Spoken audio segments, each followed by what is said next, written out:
Donc voilà, la bioélectronique Vincent. Tout est parti d'une histoire d'eau. C'est de l'eau. L'eau et l'eau. La question que s'est posée Louis-Claude Vincent, c'est comment l'eau peut-elle être porteuse de maladies et comment elle peut être porteuse de santé. Et pour ça, il était bien placé. Il était hydrologue au début du XXe siècle. Il a mis en place des adductions d'eau dans près de 400 villes en France sur une vingtaine d'années, entre je sais pas, quelque chose comme 1926 et 1900 jusqu'à la Deuxième Guerre mondiale. Et il a profité de la Deuxième Guerre mondiale pour faire des statistiques des différentes villes. À cette époque-là, on n'avait pas toutes les pollutions et toutes les dérives de notre société actuelle. Et donc, on avait des constats immédiats à partir de la mise en place des adductions d'eau. C'est pour ça que ces statistiques sont très intéressantes. Il a constaté que sans adduction, on avait toujours les maladies infectieuses. Et il faut savoir qu'au début du 20e, il y a eu des graves épidémies, des épidémies de choléra. C'est René Quinton en plus qui a été qui a fait énormément de choses à cette époque-là. C'est vraiment quelqu'un à découvrir également. Mais ce n'est pas le sujet aujourd'hui. Donc beaucoup de maladies infectieuses. Et il s'est rendu compte que lorsqu'il y avait des adductions d'eau, si l'eau était traitée, effectivement on avait de moins en moins de maladies infectieuses. Mais on avait clairement l'apparition des nouvelles maladies de société. Et donc clairement l'eau traitée était porteuse de maladies. Il a regardé ce qui se passait aussi au niveau des adductions d'eau, des eaux de source. Toutes les eaux n'étaient pas traitées. Les adductions permettaient d'amener des eaux de source de montagne. Et il s'est rendu compte que les eaux peu minéralisées étaient porteuses de santé. La minéralité de l'eau a été un point intéressant pour lui. D'une part, le traitement chimique l'a mise en cause, et puis la minéralité de l'eau qui a été prise en compte. Et à partir de là, il a été très près au sujet et il a créé la bioélectronique Vincent en 1948. Il a voulu faire des essais sur les liquides humains pour voir un petit peu justement comment on réagissait et pourquoi l'eau pouvait introduire des maladies, de quelle manière ça se passait. Et ça lui a été refusé en France. Il est parti à Beyrouth et il a travaillé avec la faculté française de médecine, oui c'est ça, de Beyrouth, et également l'université américaine. Et il a travaillé en collaboration avec des médecins, des chercheurs, pendant 3 ans, et ils ont fait des milliers de mesures. Et ils ont été capables, entre autres, de retrouver en aveugle les maladies de personnes grâce aux paramètres de la bioélectronique qu'il avait définis. Quand on dit retrouver en aveugle, ça veut dire qu'il était capable de dire, par exemple, c'est un cancer, il n'était pas capable de dire quel organe était touché.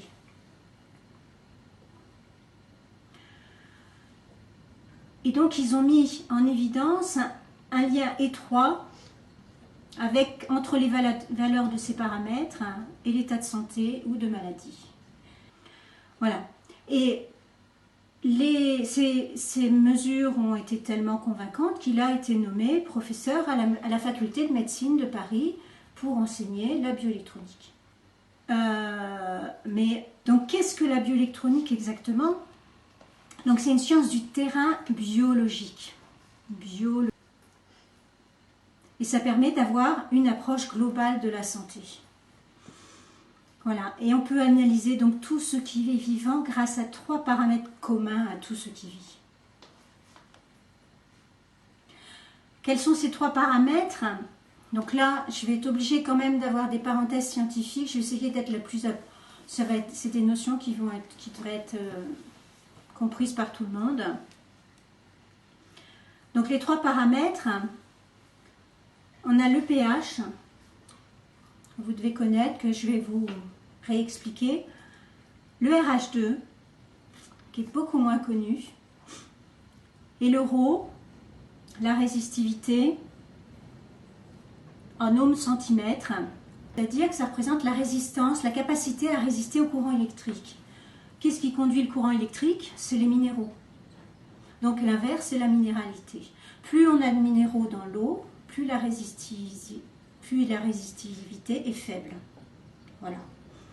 Et c'est très important, par exemple, pour la fluidité du sang. Ici, il est chargé.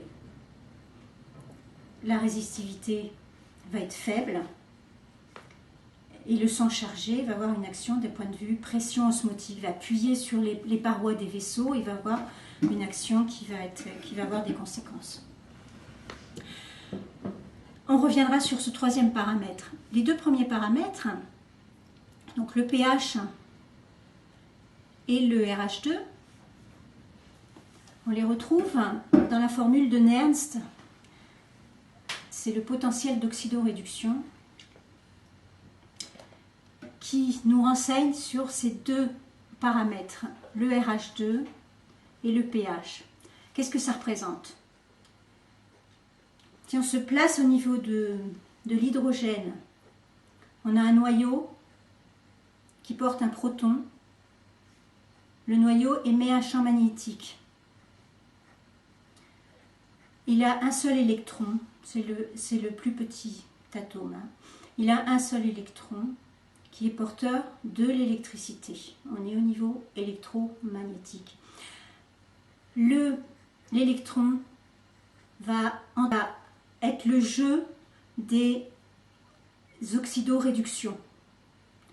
Réclamé par les oxydants, il va être fourni par les réducteurs ou antioxydants. On va faire le rapprochement, mais on était en 1948. Louis-Claude Vincent parlait déjà d'antioxydants. Voilà, donc on a les électrons. Les électrons, c'est le RH2. On a une information qui nous renseigne sur les électrons disponibles. Et pour le pH, donc le pH, cette fois, ça va être les protons, c'est-à-dire cette fois, c'est le noyau de l'hydrogène qui va être l'enjeu des réactions acido-basiques. Et la concentration à protons va nous renseigner sur le potentiel magnétique de la solution. Donc on arrive à mesurer, on est en millivolts là. Hein. Pour le sang, par exemple, ce potentiel-là, il est de l'ordre de 210-220 millivolts. Et on se rend compte à quel point toutes les fréquences électromagnétiques qu'on peut subir peuvent avoir une influence là-dessus. Et qu'est-ce qui apparaît aussi? On peut déduire aussi l'énergie bioélectrique, donc en fait l'énergie vitale en microwatts. En microwatts qui fait intervenir donc ce potentiel-là divisé par la résistivité. Et avec ça, on a tout. Donc on va voir que comme on ne peut pas représenter tous les paramètres en même temps, on va s'intéresser déjà à ces deux-là, et donc à celui-là qui apparaît forcément. À partir de là, Louis-Claude Vincent a créé le diagramme Vincent.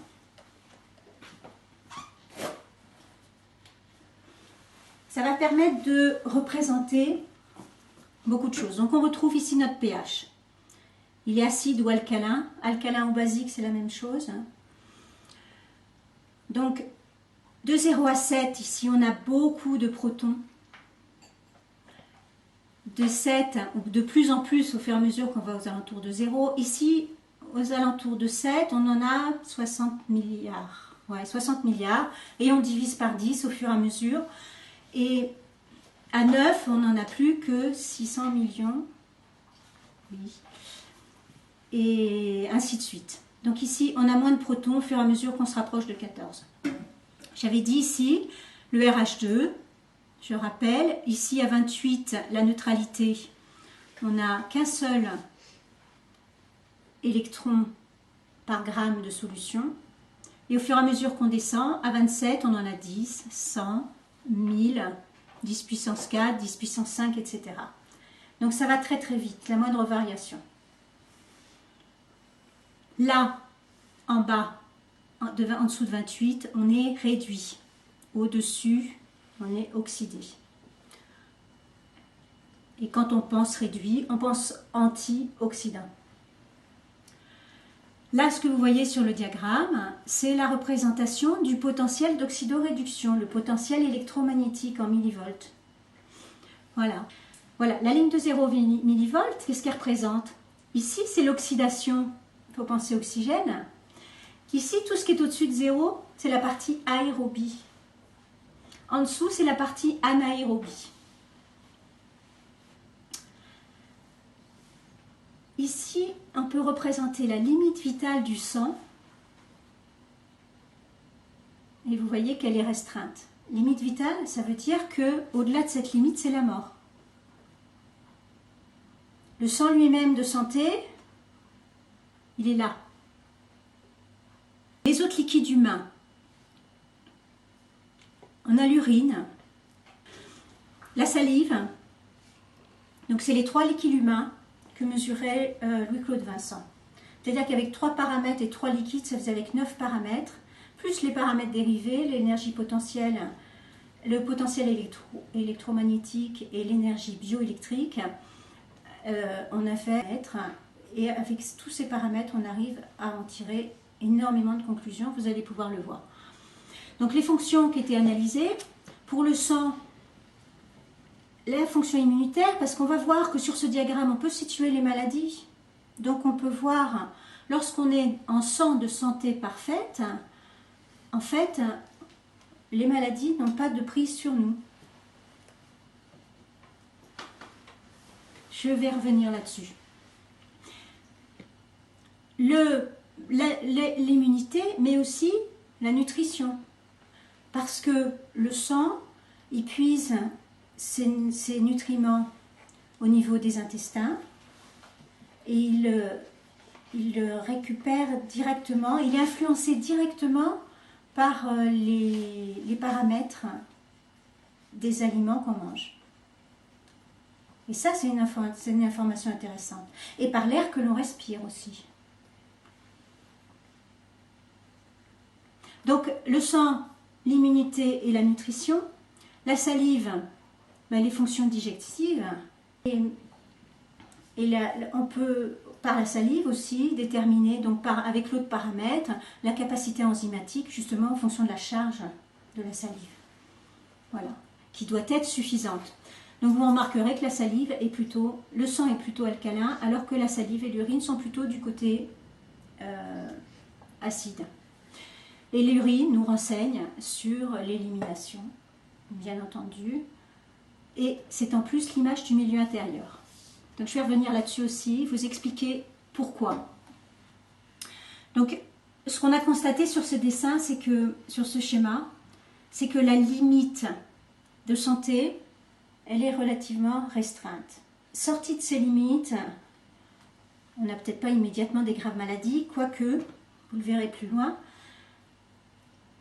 sortie de ces limites, on peut attraper des virus, des bactéries, des champignons, enfin bon, on peut avoir des problèmes de santé et que souvent on a des alertes, des petits problèmes, voilà, auxquels on n'accorde pas plus d'importance que ça, mais si on était au courant et si on connaissait la bioélectronique, on saurait, tiens, attention, mon sang est en train de se déplacer vers telle ou telle direction, en mangeant ceci ou cela, je pourrais rattraper avant d'aller plus loin et de tomber dans des choses plus graves. Et justement, la détérioration de la santé, c'est le déplacement des paramètres pour les liquides physiologiques. Dès qu'on sort de ces zones de santé, on se déplace vers des maladies. Donc je n'ai pas représenté toutes les maladies. Un diagramme plus loin, je vous indique où on situe telle et telle. Vous pourrez retrouver dans les livres la position de chacune. Je vais vous en parler au fur et à mesure de quelques-unes au passage. Donc le cancer, pourquoi je parle particulièrement du cancer? Parce que c'est la maladie de notre société. Mais il faut savoir que dans toutes ces zones-là, on trouve nos maladies de société. Tout ce qui est oxydation du sang, ce sont nos maladies de société. Et d'ailleurs, c'est pas pour rien qu'on parle des antioxydants. Mais là, on en comprend toute l'importance.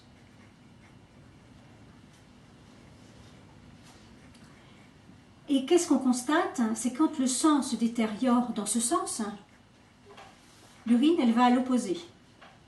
C'est-à-dire que si le sang se détériorait par là, dans ces cas-là, il irait vers la zone des microbes, justement. Il irait vers les maladies infectieuses. Et bien l'urine, elle serait à l'opposé. Donc c'est des choses qu'on peut mesurer. Avec un papier pH, déjà, on peut voir les indicateurs pH, tout simplement. On peut faire des mesures, mais il faut prendre plusieurs urines dans ces cas-là parce que la première urine du matin va être plus acide, on élimine plus le matin, surtout si on a mangé beaucoup de viande et de protéines animales la veille. On peut déjà faire sa mesure le matin, et puis si la mesure suivante c'est toujours acide, là il faut se dire, attention, quelque chose à redresser. Donc, et on parle effectivement d'acidose pour l'urine dans les cas de cancer. Et en fait, qu'est-ce qui se passe? Donc ça, c'est important à comprendre. Le sang, il est séparé du milieu intérieur par une membrane. Au passage de la membrane, les paramètres physico-chimiques s'inversent. C'est des histoires de polarité. Le milieu intérieur. Le milieu intérieur, c'est celui dans lequel baignent nos cellules. Et bien, au passage de la membrane cellulaire, du milieu intérieur vers le cytoplasme, il y a à nouveau une inversion des paramètres. Et donc, le cytoplasme, c'est là que se produit le métabolisme, c'est là, il est à l'image du sang. Il doit y avoir des variations, il se passe plein de choses entre-temps, hein, mais disons qu'il va plus dans le sens du sang. Et du cytoplasme vers le noyau de la cellule, on a à nouveau une inversion. Et ça, c'est très très important parce qu'il se trouve que la cellule, c'est comme un condensateur qui va du potentiel le plus élevé vers le potentiel le moins élevé. Et donc, il va vers le noyau. Et il y a un prix Nobel, Warburg, en 1930, qui avait constaté justement que les cellules malades avaient une polarité inversée. Et le sang, quand il ramène les déchets vers les reins pour les éliminer vers l'urine, il y a à nouveau une inversion. Voilà pourquoi l'urine est à l'opposé du sang. Et en fait, c'est intéressant parce que, comme le milieu intérieur est aussi à l'opposé du sang, l'urine reflète le milieu intérieur. Sauf problème rénal. Voilà, donc cette détérioration, on peut la détecter et on peut derrière essayer de la restaurer.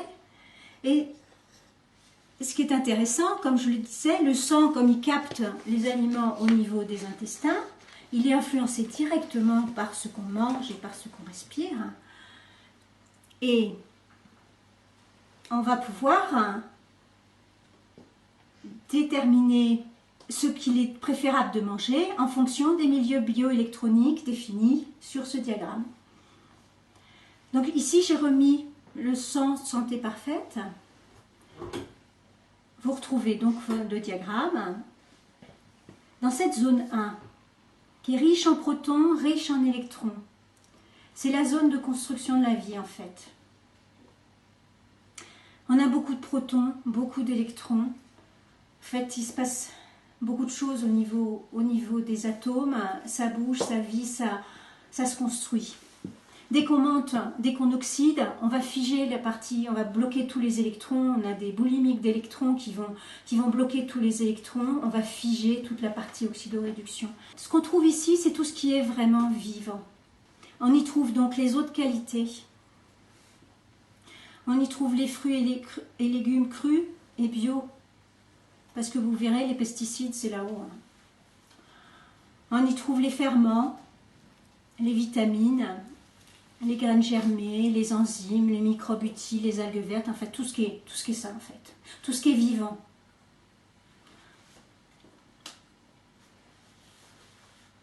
Donc, c'est vraiment les mêmes paramètres qu'on a appliqués pour mesurer. Hein. La deuxième, c'est la zone de croissance.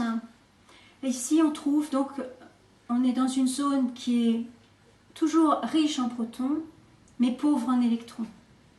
Ben, on y trouve les champignons, les mycoses, les antibiotiques, les aliments dévitalisés. Par les cuissons, enfin bon, il y a plein d'autres choses. Hein, c'est un exemple de ce qu'on peut trouver dedans. Le troisième terrain, la troisième zone, alors là, on n'a plus ni protons, ni électrons, ou très peu. Tout est figé. C'est la zone de dégénérescence. Et c'est là que se trouvent la plupart des maladies de notre société. On y trouve les virus, l'eau du robinet. Il est probable que l'eau du robinet nous apporte les virus, justement. Les dégénérescences, donc cancer, toutes les maladies, les AVC, les allergies, les névroses, enfin, les névroses, oui. Les névroses, moi c'est ce qui m'inquiète le plus, je crois, que notre société, elle est tellement en train de dériver, qu'on est tellement en train de s'oxyder, que ce qui m'inquiète le plus dans tout ça, c'est vraiment les névroses, parce que ça commence par des dépressions, et puis des bipolarités, et puis des schizophrénies, et tout ça. Et c'est, oui, ce qui s'est passé l'autre jour, c'est pas autre chose. Hein. On aurait détecté une oxydation du sang, on aurait pu repérer qu'il y avait un risque. L'ionisation des aliments, on en parle peu. On ne sait même pas souvent que les aliments sont ionisés. Et en fait, c'est générateur de radicaux libres qui vont oxyder complètement le sang. Ça initie des radicaux libres. Les pesticides, enfin, il y a des quantités de choses qui sont, enfin, tout ce qui est oxydant, tout ce qui est oxydé et alcalin. Là, ici, qu'est-ce qu'on trouve? On trouve la zone des maladies infectieuses, les os souillés, les microbes pathogènes, les algues brunes, les putréfactions. C'est la zone de destruction. C'est la zone de destruction. Voilà. Donc, qui est pauvre en protons et riche en électrons. Voilà. Donc, à partir de là, on découvre la notion de terrain qu'on a largement abordée jusque-là. C'est-à-dire que là, on est dans un terrain sain. Dès qu'on se déplace, on va se retrouver ici, vers un terrain infectieux. Donc ici, par exemple, on trouve la peste. Là, on va trouver la typhoïde, la variole. Ici, on trouve le sédatif. Donc, vous voyez, on a les antibiotiques qui sont bien à l'opposé des maladies infectieuses. Voilà. Par contre, à l'époque des patriarches, on n'utilisait pas des antibiotiques. Eux, ils utilisaient le médecin acide. Le médecin acide, c'était l'Asclepia acida. Et en fait, mais moi, je pense que notre médecin acide, ça pourrait être la vitamine C, tout simplement. La vitamine métaux lourds, les métaux lourds dentaires. Qu'est-ce qu'ils font? C'est pareil. Ils initient des radicaux libres au niveau du sang. Et donc, ils provoquent une grave oxydation. Et puis, quand on pense métaux, tous les métaux qu'on peut avoir dans notre corps, si vous avez vu qu'on parle en potentiel électromagnétique, qu'on est en millivolts, que les métaux conduisent l'électricité, on prend conscience que les métaux, ils ont forcément une incidence négative. Ils apportent. Donc les aliments, les pollutions, dans les zones 2 et 3, c'est-à-dire tout ce qui est oxydation, on retrouve des médicaments, pas tous, on va trouver des médicaments aussi dans cette zone-là. Et bien finalement, ce serait intéressant de savoir les paramètres bioélectroniques des médicaments. Et je pense que dans cette zone-là, on va trouver plutôt les médicaments naturels.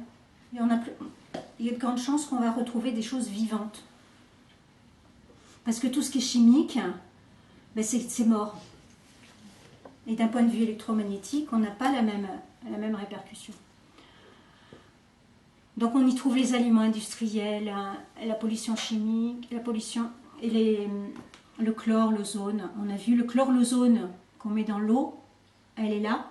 Il y a plein d'autres choses. Et là on parlait d'eau légère. Et on va revenir. Je parle de l'eau parce que c'est l'essentiel. Déjà, si on peut tout solutionner, si on ne solutionne pas son eau, ça ne servira à rien. Enfin, ce ne sera pas suffisant. L'eau, elle a besoin d'être légère, donc peu minéralisée, et donc elle ne doit pas contenir tout ce qu'elle contient dans le cadre de... Voilà. C'est le troisième paramètre qui va rentrer en ligne de compte et qui va nous renseigner là-dessus. Et vous allez voir les conséquences que ça peut avoir.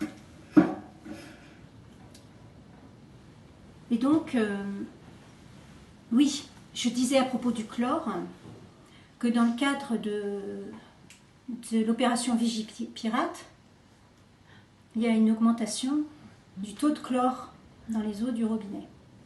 Voilà, pour prévenir une attaque infectieuse. Voilà. Donc c'est à savoir aussi. Voilà, mais c'est vrai que le chlore s'évapore. Si au moins le chlore, si on peut arriver au moins à diminuer le chlore, c'est déjà ça. Voilà. Le troisième paramètre, justement, ce troisième paramètre, donc j'ai déjà un petit peu abordé, il explique, il renseigne sur la fluidité, sur la légèreté de l'eau, sur la fluidité du sang.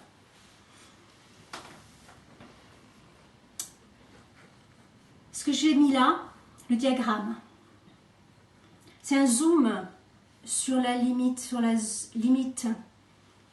vitale du sang, donc la limite de vie. Ce que vous voyez là, on retrouve les zones de cancer. Cette zone-là, c'est la première partie de la zone de cancer. Au-delà, c'est le cancer irréversible. On a peu de chances de pouvoir rétablir ce genre. Donc, on ne pouvait pas mettre là, il faudrait faire en 3 dimensions, on ne pouvait pas mettre cette résistivité. Donc, je représente les deux premiers paramètres, le pH et le ARH2. On retrouve donc notre diagramme, mais ici zoomé sur la limite vitale du sang. Ici, on retrouve le centre de santé. Et ici, j'ai indiqué les zones d'un certain nombre de maladies. Et ici, la résistivité associée à ces maladies. Donc, on s'aperçoit, par exemple, que pour le cancer irréversible, on a quand même une fluidité du sang là, inférieure à 160 ohms centimètres, c'est un sang complètement tartré. Et on s'aperçoit ici, vous vous rendez compte la ligne des thromboses? Quand je vous disais le risque, on a beau avoir ici un bon pH et un RH2 correct, si le sang est complètement entartré, on a des risques d'AVC.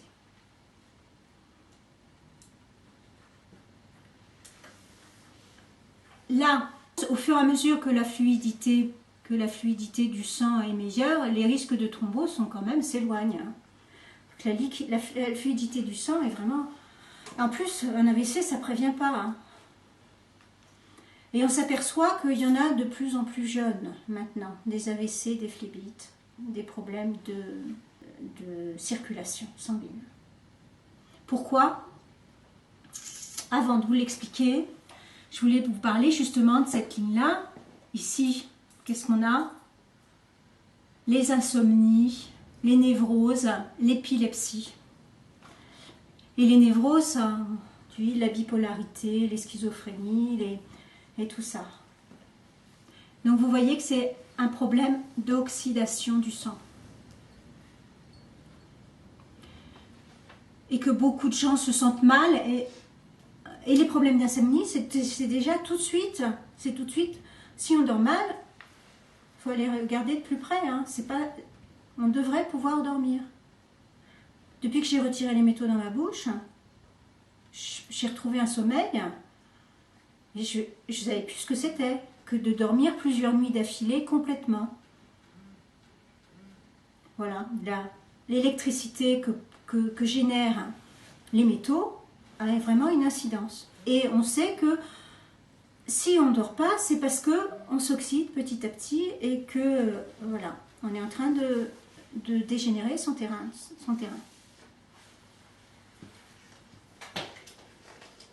L'épilepsie, il y a un truc intéressant pour l'épilepsie.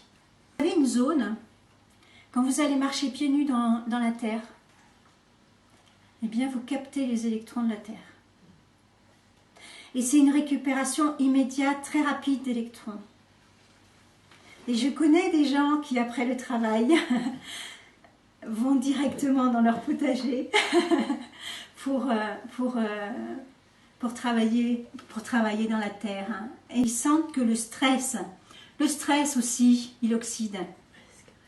Le stress, il oxyde. Et d'aller marcher dans la terre ou d'aller toucher la terre va déstresser. Et par exemple, si quelqu'un fait une crise d'épilepsie, vous allez le mettre dans la terre, il va récupérer immédiatement des électrons.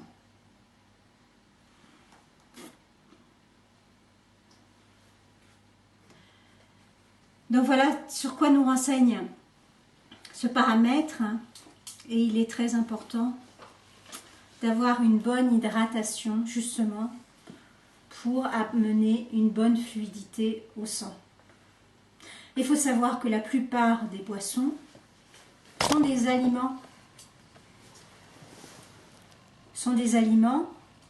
Et on ne boit pas, on ne s'hydrate pas. Notre société est déshydratée. Et en fait, vous savez, la déshydratation, c'est le vieillissement. Qu'est-ce qu'on fait? On a beaucoup d'eau pendant notre jeunesse. Au fur et à mesure, on en perd. Et en fait, le vieillir, c'est perdre de l'eau, c'est se déshydrater.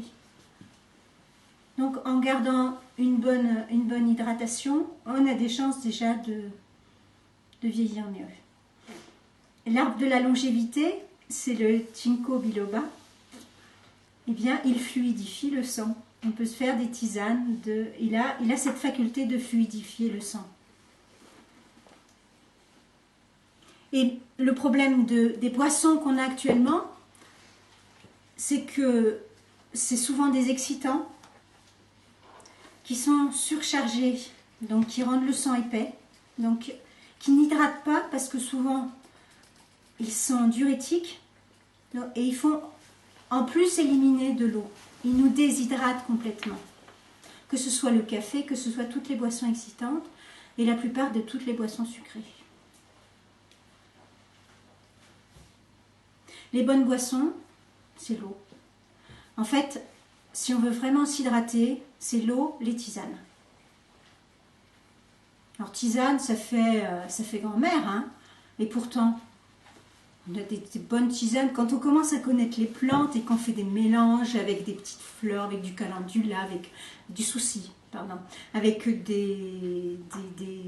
enfin, il y a tout un tas de variétés de plantes. On peut s'amuser à se faire des super tisanes le matin, du romarin, de la sauge, enfin, il y a plein de choses qui sont excellentes, Donc voilà, l'eau, mais une bonne eau, pas n'importe quelle eau, telle que l'a définie Louis-Claude Vincent, après toutes ces études, qui va justement donner au sang sa fluidité. Donc l'eau doit être légère. Il l'avait constaté, c'est les eaux de source peu minéralisées qui apportaient la santé. Ce qu'on peut voir sur les bouteilles. Tu ne veux pas aller chercher une petite bouteille? Parce que souvent sur les bouteilles, c'est marqué... C'est marqué résidu sec. Voilà, c'est ça. Voilà. Sec, 347. Combien? 347. 300. Ah non. Il faudrait être en dessous de 120 mg par litre, voire 100 mg par litre. Voilà. Et qu'est-ce que ça signifie quand ces milligrammes par litre justement sur les bouteilles? On a fait évaporer 1 litre d'eau et on a récolté 120 mg par exemple, si c'est une eau faiblement minéralisée. Mais si c'est une eau très minéralisée, 300, 500, 2000, 2000, 3000, si, il y a des eaux, et justement, on les recommande à des gens qui ont des problèmes rénaux en plus, et c'est grave, parce que on parle de résidus secs, c'est quoi? C'est comme du sable. Et ces résidus, qu'est-ce qu'ils font? Ben, ils arrivent au rein, parce que ces minéraux-là, on ne sait pas les assimiler. Les minéraux qu'on a dans l'eau, on ne sait pas les assimiler. Donc, ils chargent le sang, et au niveau des reins, ils provoquent des dialyses, en fait. C'est du sable pour le sang. Le problème, c'est que ces minéraux, pourquoi ils ne sont pas assimilables? En fait, il n'y a que les plantes qui sont capables d'assimiler directement les minéraux. Les êtres humains, ils ont besoin que les minéraux soient transportés par des molécules organiques. C'est ce qu'on dit. On dit que les minéraux doivent être chélatés. C-H-E-L-A-T. On dit que les minéraux doivent être chélatés. Et donc, on se peut assimiler les minéraux que si, qu'en mangeant des végétaux ou des animaux qui ont mangé des végétaux. Parce qu'ils vont nous fournir ces minéraux chélatés. Alors peut-être qu'on en assimile malgré tout un petit peu parce que l'organisme il est incroyable, il sait faire des choses et puis quand il a vraiment besoin, mais le foie en particulier, il fait des choses extraordinaires. Mais de toute façon, la plupart du temps, on ne lui laisse pas le temps de faire parce qu'on passe notre temps à manger. Donc à 60 ans, en moyenne, il y a 40% des capillaires qui sont bouchés. On a des kilomètres et des kilomètres de capillaires. 40% de nos capillaires sont bouchés. Et encore, on a de la chance d'être arrivé jusqu'à 60 ans dans ces cas-là, parce que ça aurait pu être des vaisseaux plus importants qui se sont bouchés, et puis voilà. Donc les AVC et autres. Et en particulier, la vitamine C, j'en parlais tout à l'heure, elle a un intérêt, elle renforce les parois des vaisseaux. Donc elle va ajouter un plus, elle va aider, disons, au moins des sangs épais peut-être. Mais en plus, il faut que le sang, il doit apporter les nutriments à toutes nos cellules, toutes les extrémités. C'est des kilomètres et des kilomètres. Mais en plus, pas seulement, il doit apporter l'eau aussi. Parce que sur 100 molécules dans la cellule, vous savez combien on en a d'eau?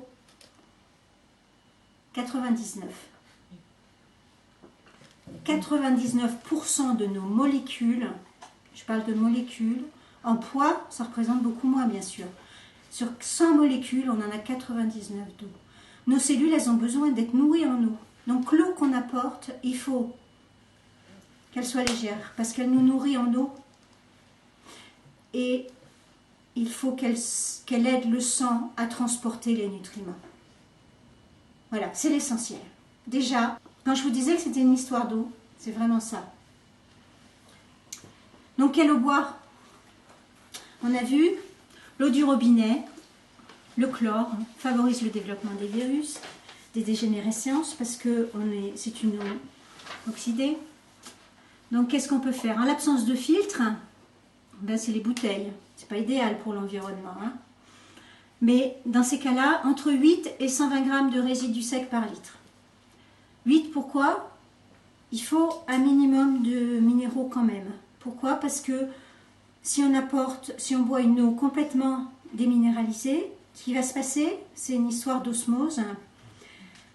Le sang va pomper les minéraux, les minéraux du milieu intérieur. On est obligé de lui apporter un petit peu de minéraux quand même.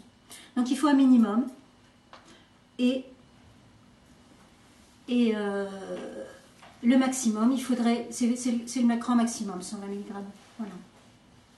Et les systèmes de filtration, alors ce serait très compliqué, très, très long à faire. Le plus simple pour les eaux non traitées, il y a des filtres à bactéries qui sont des filtres céramiques, c'est le système Catadin, qui tout simplement ont des pores qui ne laissent pas passer les bactéries. Les bactéries sont plus grosses que 0,7 microns. Mais Et on peut aller... Alors l'osmose inverse, c'est la filtration la plus intéressante. Parce que derrière, il faut reminéraliser parce qu'on n'a récupéré que de l'eau. Je disais, une eau complètement déminéralisée, c'est pas idéal à boire. La reminéraliser, faut la rendre un petit peu vivante, cette eau. Il faut la refaire vivre.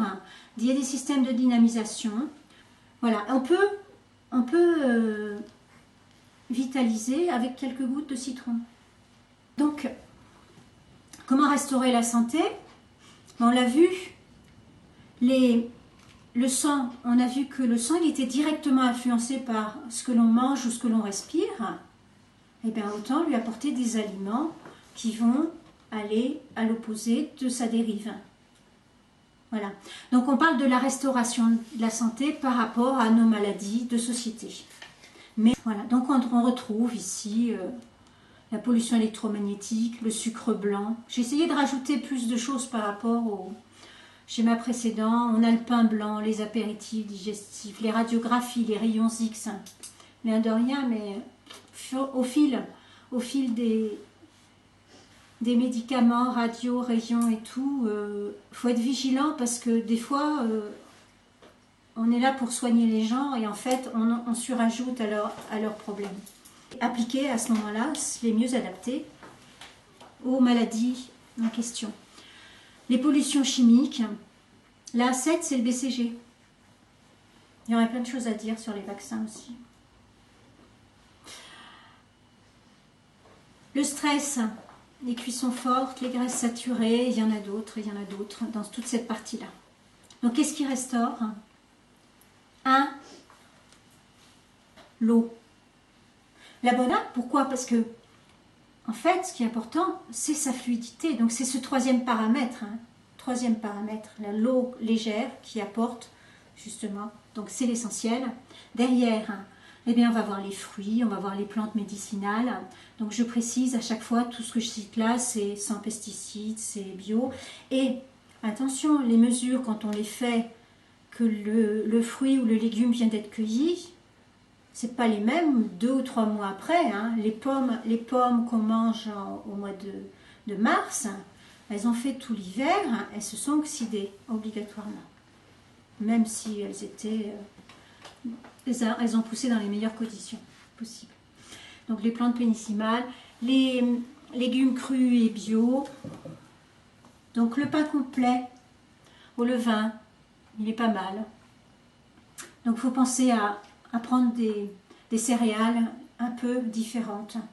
Après, bon, il va y avoir les allergies au gluten et puis il va y avoir la discussion sur le gluten. Mais disons que d'un point de vue bioélectronique, déjà, à partir du moment où il est complet et au levain, la levure, on la retrouve là-haut. Le pain blanc, on le retrouve là-haut aussi. Décidément, la lampe me gêne. Les bulbes et racines. Alors là, cette zone-là, on est dans la restauration. Ici, on entretient la santé. Ici, on est dans la restauration de la santé. C'est-à-dire que si on a vraiment quelque chose à faire, si on a vraiment des graves problèmes de santé, faudrait vraiment aller piocher dans les donneurs de santé. Donc, on trouve les bulbes et racines. Voilà. Les produits ruches, c'est quoi? Produits de la ruche, c'est le miel. Ah oui, c'est Comment? Les produits de la ruche, c'est le miel et le pollen. Mais oui, les produits de la ruche, bien sûr. Oui, il y a beaucoup de choses, les produits de la ruche. Les produits de la ruche, en s'entend là, on parle du pollen, de la gelée royale. La gelée royale est très antioxydante, la gelée royale, le pollen, et puis comment on appelle ça, les petites gommes, les gommes qui protègent la ruche, le propolis. Le propolis, voilà.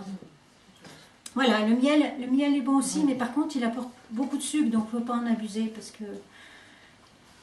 Mais les racines et les bulbes... Voilà. Les lactofermentés. Les lactofermentés, vous savez ce que c'est? Oui. Non, c'est quoi? La choucroute, les cornichons, les olives. Et en fait, on peut faire soi-même ces lactofermentés. Et avant, les conserves, c'était des conserves lactofermentées. C'est-à-dire qu'en fait, c'est une saumure, une eau avec avec du sel, et on chasse tout l'oxygène. On est dans les antioxydants. Chasse tout l'oxygène. Et ce qu'il y a d'extraordinaire pour les lactofermentés, c'est vraiment une conserve c'est la conserve idéale. Par contre, c'est salé. Mais d'un point de vue des paramètres bioélectroniques, c'est que vous prenez des légumes, vous les prenez ici, et en fait, en les lactofermentant, vous allez chasser l'oxygène et vous allez développer le ferment. Et ce ferment, il est très antioxydant. Donc vous allez pouvoir goûter. J'ai fait des conserves lactofermentées il y a 3 semaines. Il faut 3 semaines pour les...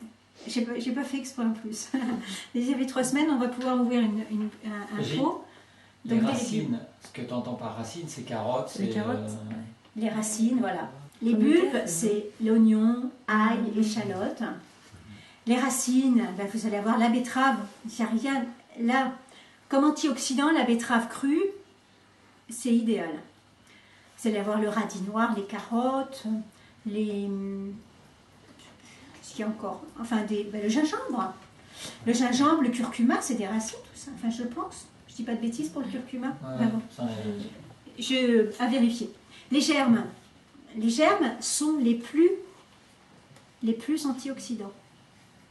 Et quand on voit comme c'est facile de faire des germes, mais quelques graines, on verse de l'eau dessus, un petit peu tous les jours et c'est bon. Et puis on a nos germes qui poussent. Donc ça vaut vraiment la peine de se rajouter quelques germes sur des salades. Voilà. Derrière, alors ce que j'ai rajouté dans ces zones-là, ben, j'ai rappelé la prise de terre que j'ai mis en face du stress, là en particulier. Prise de terre, ce que j'appelle prise de terre, c'est marcher dans l'herbe. C'est récupérer des électrons. C'est récupérer des électrons par la terre. Voilà, vous avez les vitamines, les aromates, enfin, il y en a beaucoup. Hein. Donc dans le livre de Roger Castel, il a mis des... Si vous voulez simplement consulter, j'ai coché les pages où il y a des diagrammes avec... Il a mis par thème les mesures qui ont été faites sur les aliments. On voit la différence entre un aliment suivant la façon dont il a été cuit, par exemple. Donc quand les cuissons sont très fortes, donc le micro-ondes, la cocotte minute, tout ce qui est cuisson forte, on dévitalise complètement les aliments. Voilà.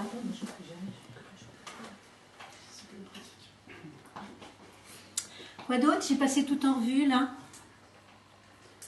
Et oui, donc là, on se pose la question. Parce qu'il y a autre chose qui entre en compte. Le sang, on a dit, il puisait les nutriments au niveau des intestins. Et il faut tenir compte d'un autre élément. C'est que le sang, il passe au niveau du poumon aussi. Et qu'est-ce que fait l'oxygène au niveau du poumon? Elle oxyde le sang. L'oxygène vient se fixer sur le sang, elle oxyde le sang. C'est-à-dire qu'on a déjà une oxydation du sang par le poumon. Et donc, on a besoin d'une alimentation réductrice. La phase d'échange au niveau du poumon, elle est de 400 mètres carrés, à peu près de cet ordre-là. Et au niveau des intestins, c'est la même chose. 400 mètres carrés les deux.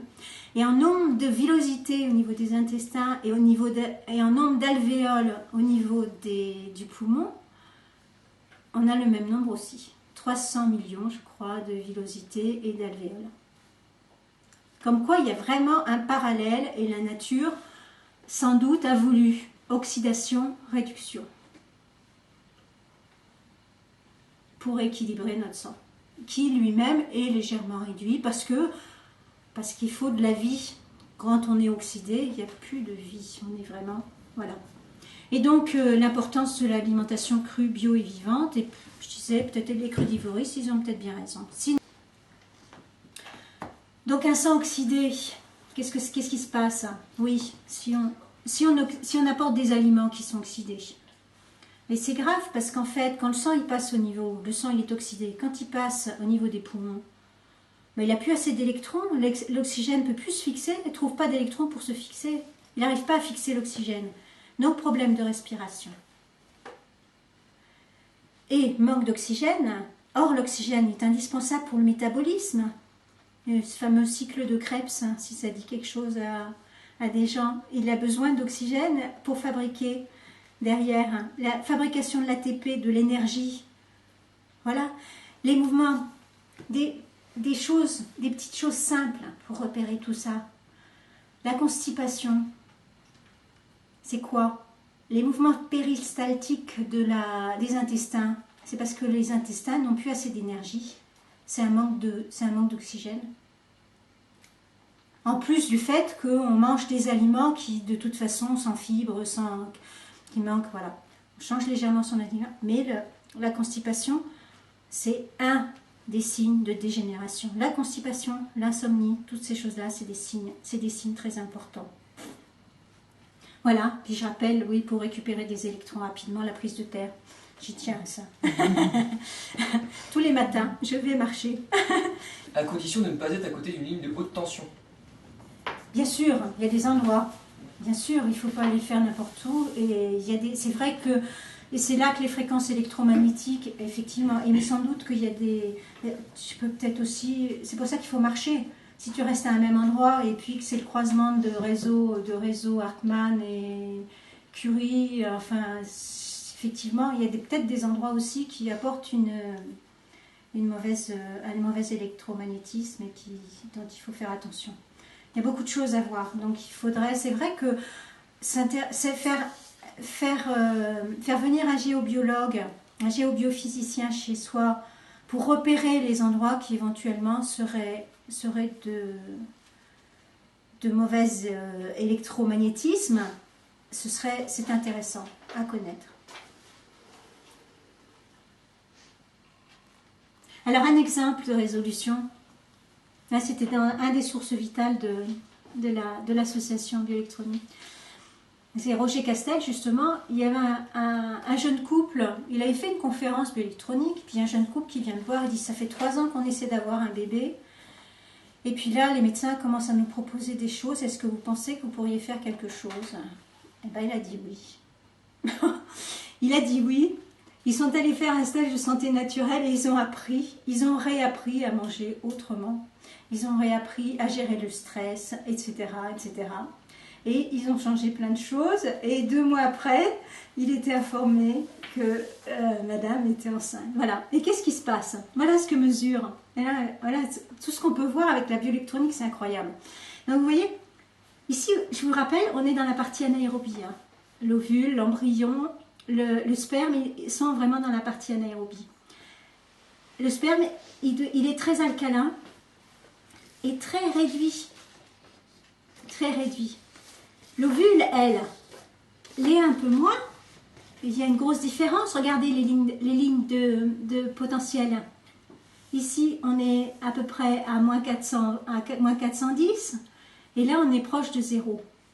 Et pour qu'il y ait fécondation, il faut une grande différence de potentiel. Il s'agit de potentiel. Hein.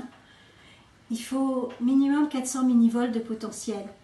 Si le sperme est oxydé, eh bien, cette différence de potentiel est trop faible. Alors là, elle est carrément insuffisante, il y en a pratiquement plus. Et donc, voilà, il faut. Et donc, en rétablissant son terrain, il a résolu ses problèmes d'oxydation et ils ont réussi à avoir un bébé. Ça ne veut pas dire qu'on résout tous les problèmes de stérilité. Il y a des problèmes de stérilité qui ne se résolvent pas. Hein. Mais disons que les problèmes d'infertilité dus à l'oxydation et à la dégénérescence, voilà, c'est un exemple. Voilà. Donc voilà, quel avenir pour la bioélectronique? Ben moi, ce que je crois, c'est qu'on est passé par un cycle où justement on s'intéressait à tout ce qui était chimique, on s'intéressait à tout ce qui rapporte des sous et tout ça. Mais je crois qu'il y a une volonté de revenir à des choses naturelles. Et je crois que la bioélectronique, elle apporte des réponses. Et il y a vraiment des choses à approfondir. Il faut aller plus loin et puis essayer de trouver. En Allemagne, ils ont continué. Donc il y a des techniques de soins justement qui agissent au niveau électromagnétique. Donc je parlais du système MORA par exemple, donc qui apporte des soins en envoyant des champs magnétiques monopolaires. Donc surtout pas alternatifs, hein, c'est monopolaire. Il faut vraiment maîtriser ces champs. Mais indépendamment des techniques, rien que de comprendre et de savoir où se situent les éléments sur le diagramme Vincent peut nous permettre simplement de rétablir des choses et d'avoir des signaux. Voilà. D'un seul coup, on a telle maladie, on a une grippe. La grippe, c'est dans la zone oxydée. Zone oxydée, marquerait. Virus, c'est quand? Les maladies virales, tous les ans, voilà. Toutes les gastro-entérites et tout ça. C'est l'oxydation qui veut ça. On est dans la période des fêtes et de tout ça. Hein. Donc, les gens, ils mangent, ils sont complètement oxydés. Voilà, donc virus. Leur terrain s'est déplacé vers la zone des virus. Les virus, ils ne vont pas se gêner. Voilà, et par exemple, en ce qui concerne les traitements par champ magnétique, une anecdote, c'est Louis-Claude Vincent. Il s'était fracturé le bras en plusieurs morceaux, mais c'était carrément, apparemment, c'était incroyable, quoi. C'était un truc. Et on lui avait dit, il faut te faire opérer, il faut qu'on remette tout ça en place. Il avait dit non. Mais il maîtrisait complètement son sujet, il savait de quoi il parlait. Et en fait, il s'est fait un champ magnétique, il a créé un champ magnétique autour de son bras, et en 2 mois, il a réparé son os. Tout s'est remis en place. Voilà, donc les références, les livres de Roger Castel. Donc vous avez la bioélectronique Vincent, donc c'est comme ça que j'ai découvert la bioélectronique. Là, on a l'explication technique et il y a plein de diagrammes dedans. Par exemple, un diagramme sur les boissons, un diagramme sur les techniques médicales, etc. Enfin bon, c'est très intéressant et ça va plus loin parce qu'il est psychologue et naturopathe et il apporte beaucoup d'autres conseils. Parce que la santé, c'est pas seulement... Là, on a vu les problèmes psychiques et tout ça, c'est aussi la relaxation quand on a du stress, enfin il y a le sommeil, il y a tout un tas d'autres techniques, l'exercice physique, il y a plein d'autres choses. Et là, il fait quelque chose de complet. Et dans celui-là, il vient de sortir, celui-ci. Alors là, il propose carrément une méthode de santé qu'il estime qu'il faudrait enseigner dans les écoles.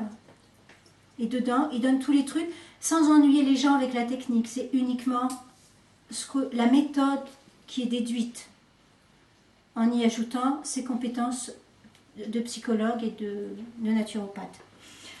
Voilà. Sinon, vous avez des livres. Donc j'en ai un que je peux prêter, que je fais tourner. Donc sur celui-là, j'ai coché les pages. Et sur celui-là, je le prête et je le fais tourner. Vous pouvez... Voilà. Je me suis servi aussi du préciphe bioélectronique, donc qui est écrit par Canon Pasrifar et puis Danz. Alors là, on a vraiment toutes les explications. C'est un cours. C'est un cours complet. Il y a énormément de choses dedans. Et donc on apprend beaucoup de la bioélectronique là-dessus. Et donc il y a la démonstration de toutes les formules aussi. Transformation. Celui-là, c'est pareil au niveau scientifique. Alors celui-là, c'est psychophysiologie. Donc c'est Annette Hélène Creuel. Ce sont des Belges, hein, parce que finalement, c'est plus en Belgique que ça s'est développé, tout ça. Annette Hélène Creuel. La psychophysiologie, bioélectronique et iridologie. Bien voilà, bah, écoutez, à part ça, donc je fais partie de l'association bioélectronique qui est dirigée par Roger Castel. Roger Castel, en fait, il a bien connu Jeanne Rousseau et Louis-Claude Vincent. Et voilà, il a même été missionné un peu par Jeanne Rousseau pour diffuser la bioélectronique, pour pas que la bioélectronique soit oubliée. Et moi, je le comprends, ce message. Et puis, voilà. C'est pour ça que j'ai fait ça ce soir. Et j'espère que ce sera diffusé et que ce sera connu. Si vous estimez qu'effectivement, ça en vaut la peine. En ce qui me concerne, j'en suis convaincue que c'est porteur de santé pour notre société et peut-être de rétablir les dérives de notre société. Voilà. Donc, le site de l'association, elle est là. Et l'association essaie de relancer les recherches, mais ils n'ont pas d'argent pour ça. Voilà, donc c'est une association qui vivote parce qu'ils n'ont pas d'argent. Voilà. Ils éditent une revue Source Vitale. dans lequel on trouve des articles très intéressants et qui est leur seul moyen d'organiser. Ils organisent des séminaires de mesure, des séminaires de formation, des stages de santé naturelle où on apprend énormément. Et pour le reste, ils essaient de relancer là, ils sont en train de remettre au point un bioélectronimètre, parce que j'ai oublié de dire un truc. Pour faire les mesures de sang, il faut que le sang soit prélevé et immédiatement analysé, sinon il s'oxyde. Donc c'est une cellule très particulière. Et que il y a eu un certain nombre de laboratoires en France, depuis quelques années, comme les médecins ne sont pas formés, ne connaissent pas, les laboratoires n'ont plus de clients. Et donc les appareils qui existaient petit à petit se sont dégradés. Ils sont en train de refaire un appareil. Ce ne sont que des bénévoles qui font ça. Voilà. Et ça y est, ils arrivent à la mise au point, ils font des stages de mesure, ils sont en train de former des gens. Voilà. On a des médecins qui se forment, on a des infirmiers, il y a des gens il y a de tout un tas de gens qui se forment. Voilà. Et je vous remercie. Merci.